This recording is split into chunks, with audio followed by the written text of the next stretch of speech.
Israel फिलिस्तीन मुद्दे पर संयुक्त राष्ट्र महासभा के विशेष अधिवेशन में भारत का रुख उसकी अब तक की नीतियों के अनुरूप ही है। ये भारत की तरफ से साफ किया गया है।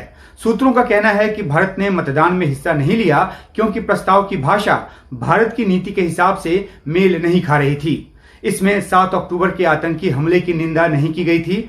मुख्य प्रस्ताव पर वोट से पहले उसमें निंदा जोड़ने का प्रस्ताव जो है वो लाया गया, जिसके पक्ष में भारत ने वोट किया।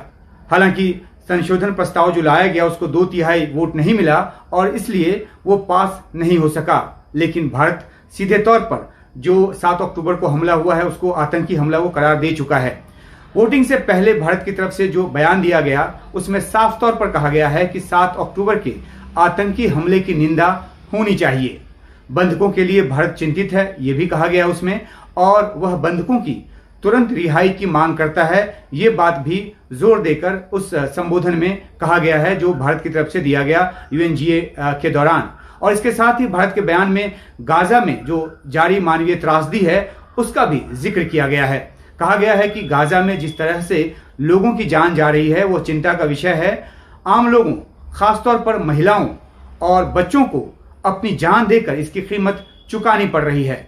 तो इस बात पर भी जोर दिया गया है और जो एक तरफा कोई बात नहीं की गई है भारत की तरफ से। और अंतर्राष्ट्रीय समुदाय को चाहिए कि तनाव घटाए और गाजा के जरूरतमंदों तक पर्याप्त राहत पहुंचाए, मानवीय त्रासदी की हालत को खत्म करे। तो इन बातों को रेखांकित किया गया है और सूत्रों ने इस बात पर भी जोर डाला है कि भारत ने जो बयान दिया उसमें पूरे क्षेत्र में जो तनाव बढ़ रहा है उस पर भी भारत ने चिंता जताई है और सभी पक्षों को संयम दिखाने की जरूरत जो है वो भारत की तरफ से बताई गई है।